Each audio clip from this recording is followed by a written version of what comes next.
और ये ट्रेनिंग अपने लास्ट स्टेजेस की तरफ जा रही है। इस वक्त जिस चीज़ के ऊपर हम डिस्कशन करेंगे और फोकस करेंगे वो हमारा इंतहाई इम्पॉर्टेंट एरिया है, और उस एरिया के बारे में पिछली वीडियो में भी डिस्कस किया था हमने, और वो कस्टम कन्वर्जन का सेटअप है। कस्टम कन्वर्जन सेटअप करने से पहले हम बात करेंगे गूगल टैग मैनेजर की। तो सबसे पहले तो ये जानना ज़रूरी है कि गूगल टैग मैनेजर क्या है और गूगल टैग मैनेजर की इंस्टॉलेशन हमने किस तरह से करनी है अपनी वेबसाइट में, और उसके क्या फ़वाइद हैं। तो जनाब, गूगल टैग मैनेजर क्या है, इसकी अगर सिंपल एक्सप्लेनेशन मैं आपको देना चाहूँ तो वो ये है कि आपके पास पहले तो एक वेबसाइट होती थी जो लोग बनाते थे।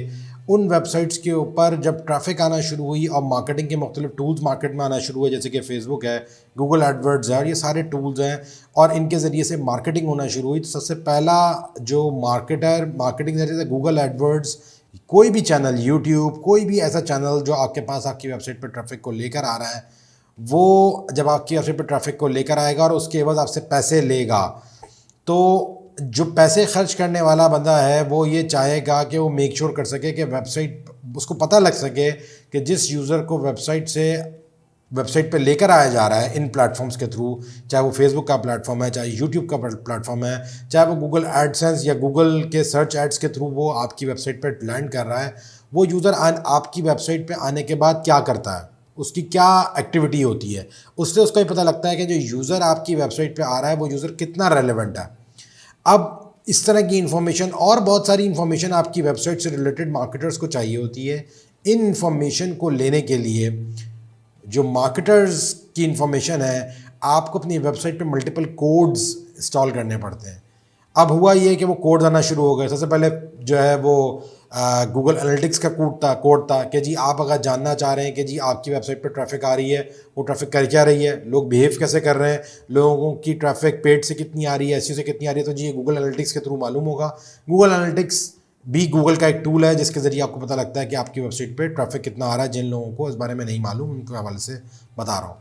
तो गूगल एनालिटिक्स का एक कोड हमने इंस्टॉल कर लिया। अच्छा जी, बहुत अच्छी बात है। उसके लिए क्या होता था कि गूगल एनालिटिक्स वाले एक कोड दे दिया करते थे, वो स्निपेट होता था कोड का, जो हम वेबसाइट के हेडर और फुटर में इंस्टॉल कर लिया करते थे। ठीक है जी, हमने हेडर और फुटर में वेबसाइट के अपने गूगल एनालिटिक्स का कोड इंस्टॉल कर लिया। अब क्या हुआ, फिर उसके बाद जो है गूगल एडवर्ड्स वाले आए।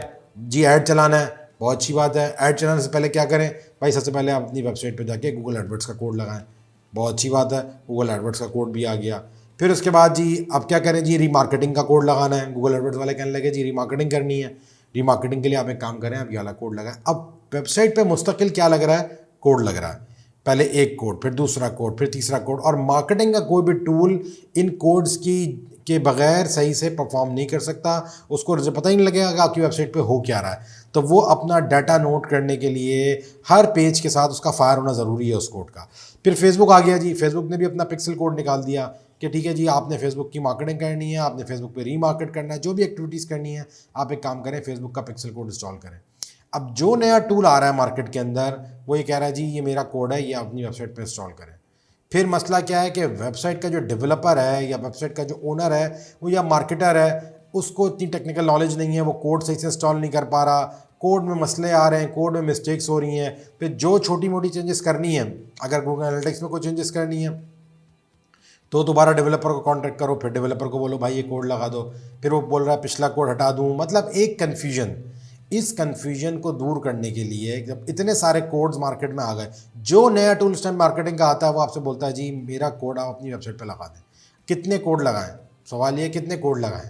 ये कोड लगाना भी तो एक मुश्किल काम है, सही है। अगर बार बार डेवलपर को तंग करें, बार बार जो है ना वेबसाइट के सोर्स कोड में जाके उसमें एडिटिंग करें, इन तमाम मसले मसाइल से बचने के लिए एज़ यूजुअल हमारा मसीहा गूगल जो है वो मार्केट में कूदा, और उसने गूगल ने एक टूल निकाला।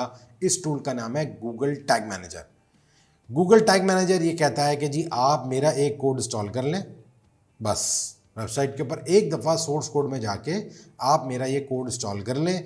जब मेरा एक दफ़ा आपने कोड इंस्टॉल कर लिया, अब आपको जितने भी मज़ीद कोड लगाने हैं उसके लिए आपको वेबसाइट खोल के सोर्स कोड में जाके कोड लगाने की ज़रूरत नहीं है, बल्कि मैं आपको एक ऐसा तरीक़ाकार बता दूंगा कि आप मुझको खोलेगा, गूगल टैग मैनेजर का अकाउंट खोलेगा, वहाँ से फिर आप सारे अपने काम कर लिया करेगा। आपको बार बार वेबसाइट के कोड में एडिटिंग करने की ज़रूरत नहीं है। मैं आपको एक पूरा इंटरफेस दूंगा जिसमें सारे डिटेल्ड ऑप्शन हैं। आपने जो कोड करना है, कोड लगाना है और बल्कि कोड में एडिटिंग भी करनी है तो आप गूगल टैग मैनेजर के थ्रू, मेरे थ्रू आप अपने सारे कोड इंप्लीमेंट कर लें।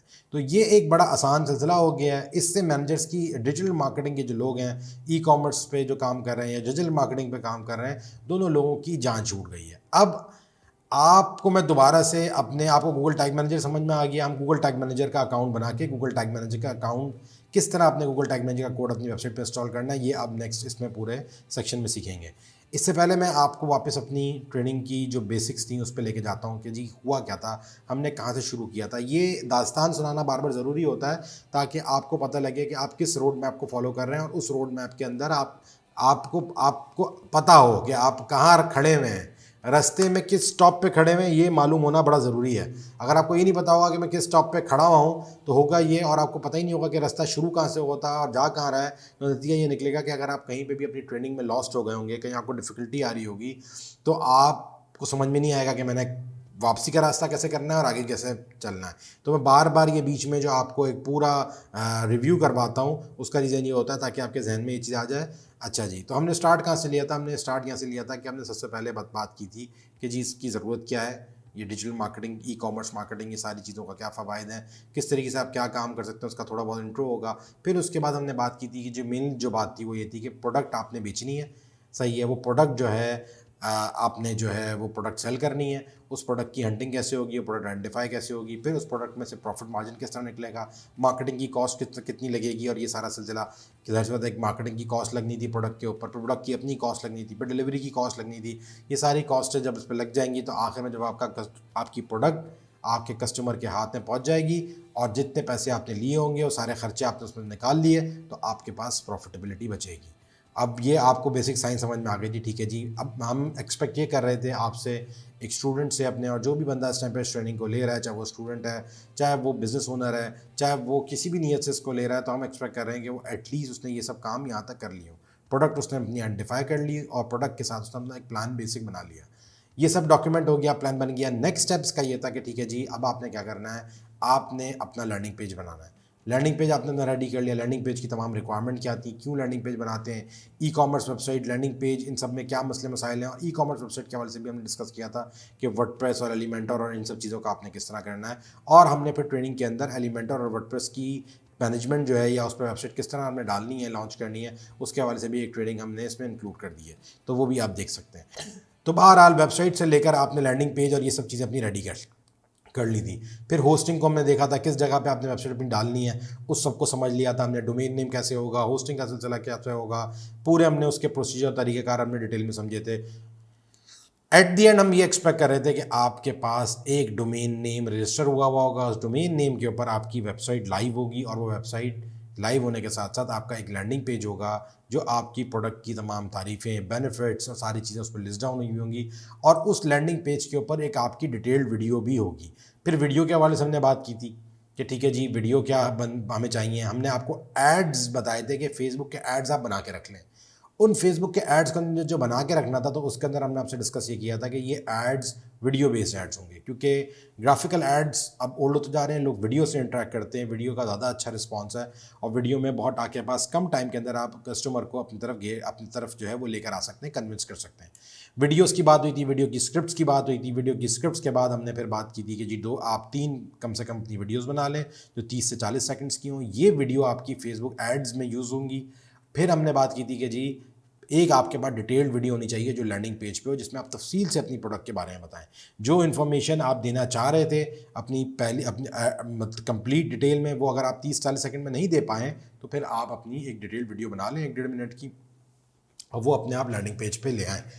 फिर हमने आपको बताया था कि जी अब हमने करना ये है कि हमने फेसबुक का अकाउंट बनाना है। फेसबुक के अकाउंट बनाने के बाद आपने कुछ नहीं करना, सिंपल एज दैट, जो आपकी ऑब्जेक्टिव्स हैं, जो एड्स मैनेजर के थ्रू आप ऐड लॉन्च करेंगे, उस एड मैनेजर के थ्रू जो आप ऐड लॉन्च करेंगे उसमें आपका जो इंपॉर्टेंट मोस्ट ऐड का ऑब्जेक्टिव है जिसके थ्रू हम अपनी प्रोडक्ट सेल करेंगे, वो कन्वर्जन ऑब्जेक्टिव है। कन्वर्जन ऑब्जेक्टिव का भी हमने आपको बेसिक सा एक ओवरव्यू दे दिया था। ऐड सेटअप करने में बता दिया था कि ऐड कहाँ से सेटअप होता है, ऐड सेट कहाँ से होता है, ऑडियंस कहाँ से बनती है, ये सारी तफसीलात हमने आपको बता दी थी। बहरहाल उसके बाद अगर हम आगे जाएँ तो फिर हमने आपको बताया था कि जी किस तरीके से आपने अपना ऐड लॉन्च करना है। फिर हम आपको बताया था कि कन्वर्जन्स का जो ऑब्जेक्टिव है उसके लिए कुछ रिक्वायरमेंट्स हैं, कुछ मैंडेटरी चीज़ें हैं जो आपने करनी है, जिसमें फेसबुक पिक्सल कोड की इंस्टॉलेशन है, कन्वर्जन ऐड को सेट करना है और कुछ चीज़ें। तो वो उसके लिए अब हम यहाँ आए हैं। अब मेन आपका ये जो काम है कन्वर्जन ऑब्जेक्टिव, इसके बीच में मैंने फेसबुक की तमाम तफसीलात बताई हैं।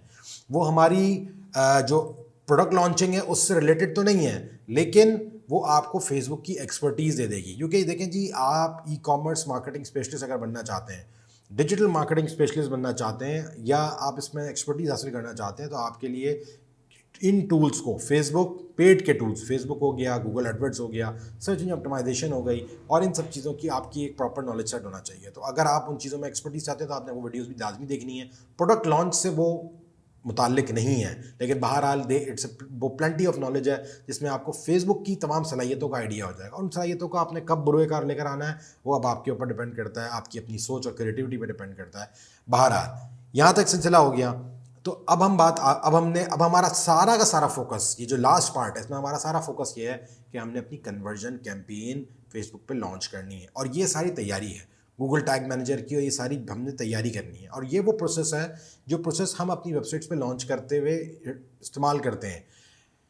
मेरा पूरी ट्रेनिंग के अंदर जो ऑब्जेक्टिव था वो ये था कि हम प्रैक्टिकल वे के अंदर इस ट्रेनिंग को लेके चलें, एक कोर्स आउटलाइन ना हो बल्कि एक प्रैक्टिकल रास्ता हो। तो उस प्रैक्टिकल रास्ते के जरिए हम लेके जा रहे हैं, और जहाँ जहाँ हमें महसूस हो रहा है कि इस प्रैक्टिकल चीज़ को इम्प्लीमेंट करने के लिए जो नॉलेज सेट आपको रिक्वायर्ड है, वहाँ वहाँ हम आपको वो चीज़ें एक्सप्लेन कर रहे हैं। लेकिन हमारी पूरी ट्रेनिंग स्टार्ट से लेकर एंड तक प्रोडक्ट लॉन्चिंग से रिलेटेड है। बीच में बस एक पार्ट है जिसमें फेसबुक के इंटरफेस में हमने डिटेल्ड लेक्चर्स रिकॉर्ड करवाए थे, वो आपको हमने दिए हैं, लेकिन वो ज़रूरी इसलिए था ताकि आपको पता लग सके फेसबुक की क्या क्या एक्सपर्टीज़ है। बहरहाल आप उसको स्किप भी कर सकते हैं और हम आगे की तरफ जा सकते हैं। रोड मैप्स किस तरह आपने फॉलो करने हैं उसके लिए हम अलग से कुछ आपको इन्फॉर्मेशन दे देंगे, कोई फ्लो चार्ट्स बना के दे देंगे, कोई इन्फोग्राफिक्स दे देंगे, जिनके ज़रिए से अगर आप जो आपके स्पेसिफिक फ्लो चार्ट्स हैं आप उनको फॉलो कर सकते हैं। कोर्स का मटेरियल समझना बहुत ज़रूरी है अगर आप उससे फ़ायदा हासिल करना चाहते हैं। बहरहाल गूगल टैग मैनेजर की मैंने आपको इन्फॉर्मेशन दे दी है। Coming back to the Google tag manager thing,